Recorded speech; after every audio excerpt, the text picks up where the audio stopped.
Bonjour, je suis vraiment énervée de venir vous parler de sorcellerie cet après-midi, d'autant plus que la semaine a été faste aussi pour les sorcières. Il y a Radiohead qui a sorti Burn the Witch, il y a Mélisandre qui a donné un beau shampoing à Jon Snow dans Game of Thrones.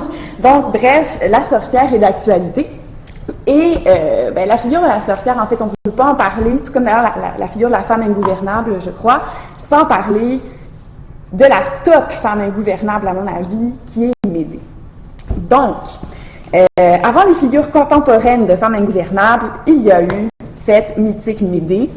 Je vais faire un petit rappel du mythe.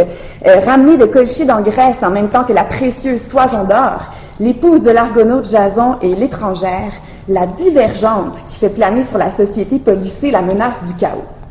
Par sa ruse, autant que par son pouvoir surnaturel, cette redoutable magicienne, petite fille du soleil et avatar ancien de la terre-mère, réussit à verser le sang des rois et à décapiter leurs États.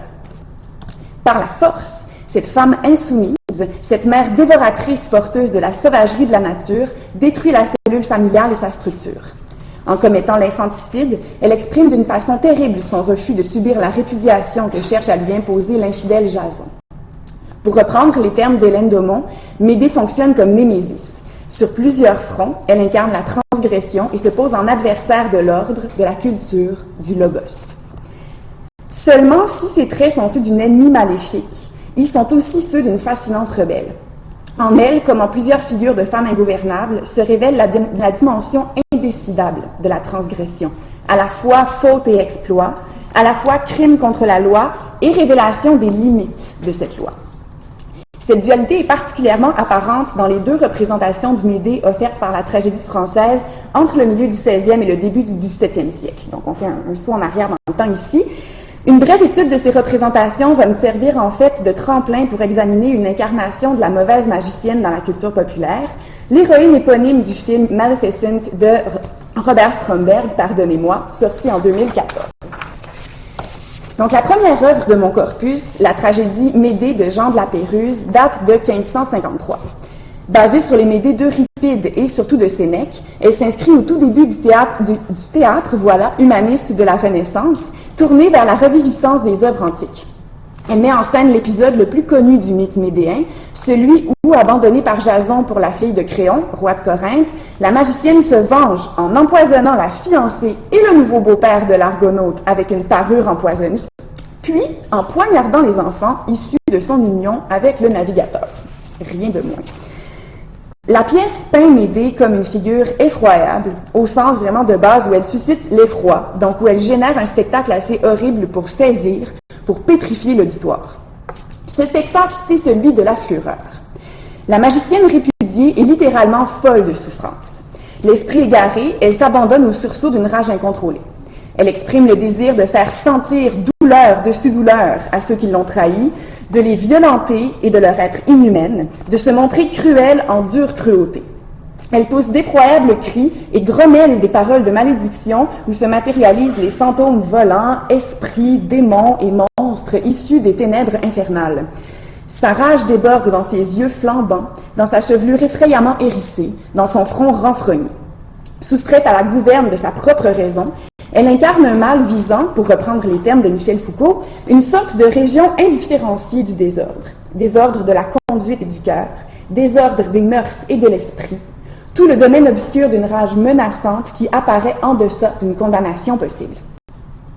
Pour les hommes de la Renaissance, ce mal est typiquement féminin. Le discours médical de l'époque établit en effet un lien intime entre femme et fureur. Selon ce discours, tributaire de l'antique théorie des humeurs, la femme présente une physiologie déficiente en raison de la froideur et de l'humidité de sa complexion, opposée à la chaleur et à la sécheresse masculine. Les mouvements de l'âme suivant les tempéraments du corps, cette déficience physique engendre forcément, n'est-ce pas, une déficience mentale et affective. Le sexe féminin s'avère ainsi particulièrement vulnérable aux effets de la baignoire, une humeur froide qui peut causer la mélancolie et qui, en s'échauffant jusqu'à atteindre un degré extrême de chaleur, est susceptible d'engendrer le délire. La femme se trouve par ailleurs exposée au transport désordonné de son utérus, de sa matrice. Elle suffoque sous les substances corrompues qui s'y amassent ou est agitée par son frétillement imprévisible, ce fameux frétillement utérin, n'est-ce pas? La Médée, créée par la Péruse, est donc une femme malade d'être femme, une femme ingouvernable parce qu'elle est femme. La rage meurtrière dont elle se trouve saisie est inhérente à sa nature. Les flammes empoisonnées dont elle imprègne le diadème destiné à la famille royale corinthienne prolongent en fait l'embrasement de son propre sang qui, dedans, lui hume l'humeur de ses os. Je cite ici la pièce. Le meurtre halluciné de ses enfants, par lequel elle donne la mort là où elle a donné la vie, peut quant à lui témoigner d'un dérèglement des fonctions de la matrice. La furieuse colchidienne révèle et exploite tout le potentiel transgressif féminin. Selon ses propres mots, qui sont aussi les derniers de la pièce, elle apprend son sexe à se pouvoir venger. À toutes les femmes, elle donne une leçon de mal. C'est dire que l'antique magicienne telle que la présente la Péruse prend les traits diaboliques de la sorcière que s'apprête à traquer en masse les tribunaux civils et religieux européens. Les auteurs des traités démonologiques français publiés dans la seconde moitié du XVIe siècle posent d'ailleurs Médée en patronne des fiancés de Satan. Dans le dialogue sur les sorciers, Lambert Dano la convoque parmi les exemples servant à établir une définition canonique de la sorcière. Jean Bodin, auteur de la démonomanie des sorciers, mentionne plusieurs fois la sorcière Médée, et plus tard, Pierre de l'Ancre, dans le tableau de l'inconstance des mauvais anges et démons, tant de titres intéressants, fait de la magicienne la première responsable du peuplement du monde et des enfers. Comme la femme de Jason, les sorcières décrites par les démonologues présentent une propension à la rage forcenée. Elles se trouvent soumises aux passions âpres et véhémentes propres à leur faible sexe. Il n'existe pas, je déparle cet après-midi, de colère plus forte que la leur, comme il n'existe pas d'ire comparable à celle de la jalouse qui s'enflamme contre son mari. C'est aussi de Médée que les servantes du diable héritent leur principal procédé, qui est le poison. En tête des exemples de cadeaux empoisonnés donnés par les sorcières à leurs victimes, Henri Boguet, auteur du Discours exécrable des sorciers, mentionne la parure que la femme de Jason envoie à la famille royale de Corinthe. Enfin, les disciples de Satan empruntent à Médée l'une de leurs plus horribles pratiques, le meurtre d'enfants. Comme la colchidienne, les sorcières se rangent parmi les impies qui, prises de délire, peuvent immoler leurs fils et leurs filles au diable pour qu'opèrent leurs maléfices. Par l'intermédiaire du théâtre, la redoutable magicienne s'extrait donc de l'Antiquité et de la fable pour gagner le monde qu'habitent les théoriciens de la sorcellerie. Elle prête ses traits à l'ambassadrice terrestre de Satan, à la suprême ennemie de Dieu et du genre humain, qui brûle sur les grands bûchers allumés en France entre 1580 et 1630. Par son ingouvernabilité même, donc vous me pardonnerez le néologisme, la figure maléfique qu'engendre Médée sert de repoussoir pour la construction de nouvelles structures gouvernementales. Selon l'historien Robert Moucamblé, la chasse aux sorcières joue un rôle clé dans le développement de l'État moderne. Dans un royaume déchiré par les luttes religieuses, notamment, l'émergence d'un consensus autour de l'ennemi à abattre, donc autour d'une forme de fantasme collectif générateur de sens, favorise la renaissance du sujet obéissant et la recomposition de l'ordre politique. Cet ordre s'organise autour de la figure centrale du roi. Représentant de Dieu et de sa loi, le souverain, chef effectif et symbolique des tribunaux laïques chargés de juger les accusés de sorcellerie, acquiert une fonction de première importance. Il forme avec la sorcière, émissaire du prince des ténèbres, un couple antithétique. Il s'engage dans une lutte contre l'archétype du désordre universel, contre l'auteur du crime impardonnable de lèse-majesté divine. Chaque sorcière livrée aux flammes, vous voyez cette sympathique gravure, le rapproche d'une victoire qui est aussi celle du droit, sanctionnée par le Tout-Puissant. C'est à la fin de ce processus, alors que l'édifice de la monarchie centralisée achève de s'ériger sur la cendre des bûchers, que Pierre Corneille, qu'on connaît peut-être mieux pour le Cid, Rodrigue Gottu du Cœur, etc., écrit Médée, sa première tragédie, pour la troupe du Théâtre du Marais. Comme celle de la Péruse, la pièce de Corneille, créée en 1635, relate la vengeance de la magicienne trahie. Au moment où s'essoufflent les grandes chasses, elle redonne vie à la mère des sorcières. Le visage de Médée change toutefois. Bien qu'elle entre en scène en criant sa rage et en demandant justice aux dieux pour l'outrage qu'elle subit, la figure cornélienne n'est pas une furieuse au même titre que son homologue renaissante. Point chez elle de courses rapides et sans dessein, de rougeurs qui à la pâleur succèdent, de cheveux rompus, de visages déchirés ou de seins meurtris. Si les yeux de l'héroïne de Corneille ne sont que feu, ils éclairent une silhouette qui s'enfle, altière et pleine d'audace. La physionomie de Médée porte la marque de la dignité, définie par Furetière dans son dictionnaire universel à la fin du XVIIe siècle, comme la qualité de qui soutient bien son rang, ne dément point son caractère, parle, agit bien, à grand train. Noble est l'ire de la magicienne, dont le corps n'enferme pas une âme commune. Nobles sont aussi les préoccupations de Médée. Souffrant d'une blessure d'orgueil à la suite de la désertion de Jason, la princesse de Colchide souhaite, en se vengeant, restaurer sa gloire, son honneur permis. Elle cherche à faire une démonstration de force, à représenter sa puissance redoutable qu'elle veut amplifier jusqu'au paroxysme criminel. Elle tend vers l'atteinte d'un moi idéal, régénéré, à la fois écrasant et majestueux. Un moi où se côtoieraient, et je la cite dans ses magnifiques vers, et la terre et la mer, et l'enfer et les cieux, et le sceptre des rois, et la foudre des dieux. Comme l'a remarqué Hélène Gillis, la dignité de Médée s'apparente à celle que Corneille attribuera dans ses pièces subséquentes à la figure des souverains. Chez la femme de Jason se rencontrent les deux parties de la dialectique roi-sorcière. Médée est une magicienne de droit divin. Elle le rappelle elle-même hautement. Son pouvoir ne se borne pas à celui des humains. L'enfer tremble et les cieux sitôt qu'elle les nomme. La flamme lui obéit et elle commande aux eaux. Le soleil, témoin céleste des agissements de la race des hommes, est l'auteur de sa naissance. Elle peut faire sien la lumière et le feu de l'astre du jour pour punir ceux qui l'osent outrager, qui osent aller contre sa volonté. Elle se trouve du côté du droit. À Jason, qui l'abandonne lâchement pour se rallier au sceptre corinthien, elle rappelle avec acharnement la foi jurée. Devant Créon, qui la condamne à l'exil sans parvenir à défendre sa décision, elle livre un plaidoyer où elle montre sa redoutable maîtrise de la rhétorique judiciaire. Elle fait le procès de ceux qui l'accusent, expose leur malhonnêteté et leur comportement tyrannique. Elle porte au jour une injustice propre à susciter la colère des gens de bien, à soulever une indignation associée au même don naturel que la compassion éprouvée pour le malheur des vertueux. Sa violence reçoit la sanction de l'acceptable. Cette violence légitime, du moins légitimée, vise d'abord un monarque inique. Créon meurt brûlé vif par une robe imbibée de venin que Médée tient du soleil.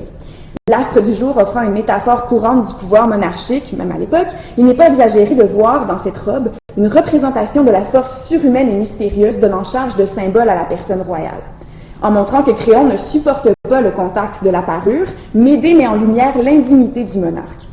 Elle révèle l'incapacité du roi corinthien à fondre son corps physique au corps symbolique de la souveraineté. Dans les flammes, la sorcière fait expier au tyran non seulement son injustice, mais son ignorance de l'alchimie du pouvoir. Par la violence, Médée expose également sa propre force d'âme. Loin de résulter d'une pulsion meurtrière effrénée, l'infanticide qu'elle commet après de douloureuses délibérations apparaît comme une suprême manifestation de volonté, comme un arrachement inhumain mais inévitable. Prenant les allures d'une victoire sur les penchants naturels, il rétablit la gloire de Médée qui s'affranchit de tout lien avec Jason et avec une tyrannique passion érotique. Il préserve également l'honneur des enfants qui n'auront pas à vivre avec l'humiliation de caresser un traître. Dans cette perspective, les forfaits reliant Médée à la sorcellerie, au mal absolu, se présentent comme des actes héroïques, auxquels le public ne peut refuser le tribut de son respect. L'apothéose que connaît la magicienne à la fin de la pièce, lorsque deux dragons volants l'emportent au-dessus de la scène, offre le spectacle tant jouissif que coupable du crime en son char de triomphe. Et ici, je cite Corneille décrivant sa propre Médée. Il offre le spectacle aussi de la terrible et juste vengeance de la sorcière souffrante, opprimée par une autorité abusive. Donc, de la Péruse à Corneille, Médée sorcière oscille entre grandeur et monstruosité, perversion et sublime. En cela, elle préfigure dans une certaine mesure le personnage de Maleficent tel que représenté en 2014 dans le film qui porte son nom.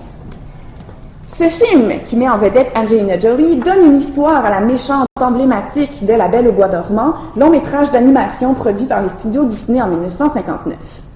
Il mise largement sur l'ambivalence de la protagoniste. « She was both a hero and a villain », est-il souligné à la toute fin du film. Et désolé, je vais vous donner des spoilers de Maleficent en masse cet après-midi. Donc, ouais. Celle-ci porte le nom du maléfice, mais exerce initialement une action bénéfique sur le monde qui l'entoure. Elle soigne les arbres brisés, veille au bien-être des créatures qu'elle côtoie.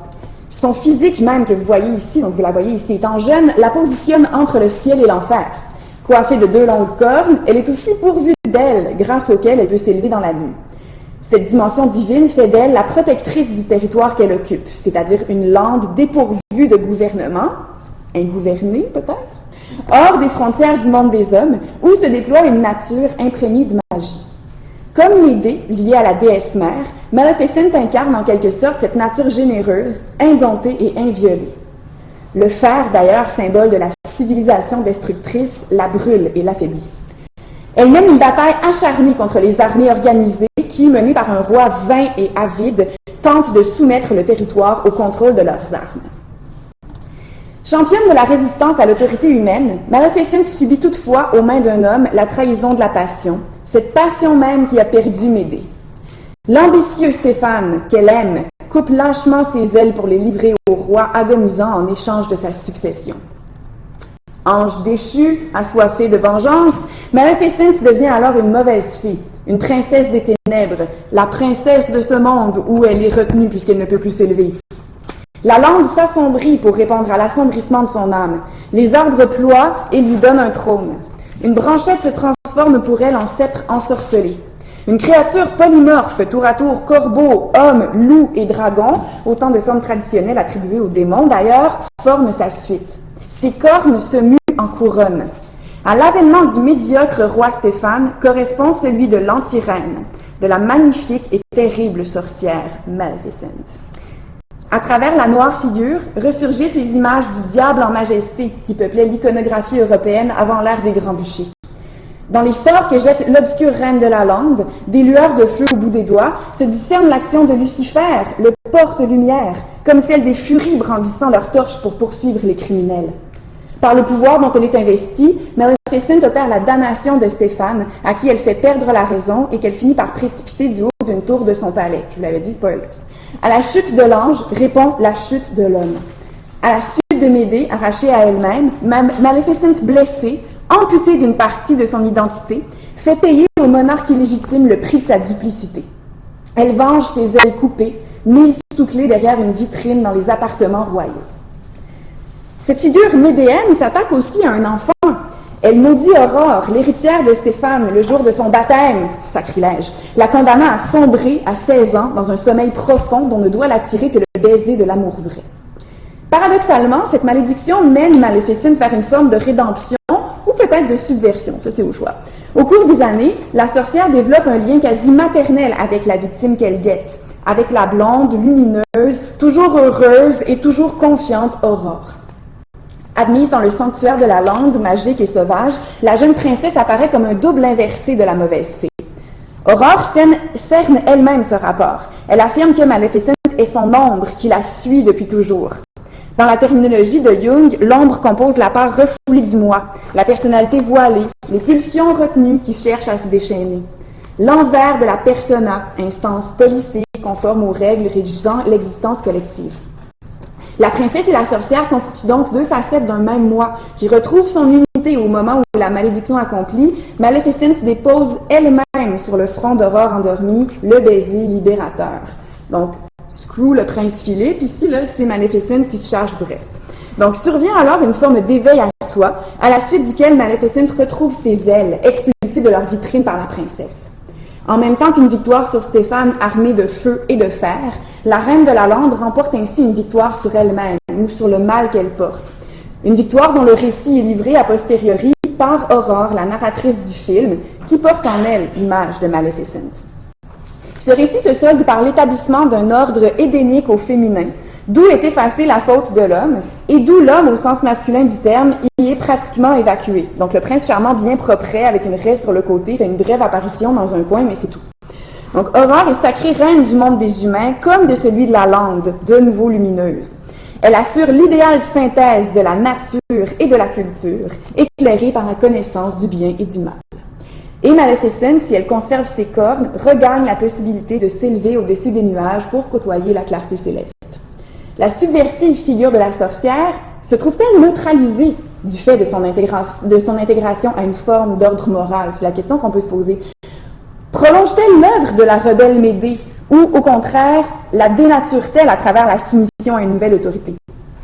Il serait hasardeux de répondre à ces questions sans tenir compte du public cible de Maleficent, qui n'a peut-être pas encore réfléchi à son jeune âge à la suprématie d'un chaos pulsionnel. Bref, dans tous les cas, il demeure que la figure de la sorcière engendrée par la femme de Jason rappelle la nécessité et la séduction de la transgression. En déployant ces sortilèges qui sont aussi créations, elle ouvre un espace pour cette transgression, pour le retour du refoulé, moteur de transformation. Et cet espace se situe, pour citer Nietzsche, par-delà le bien et le mal. Voilà.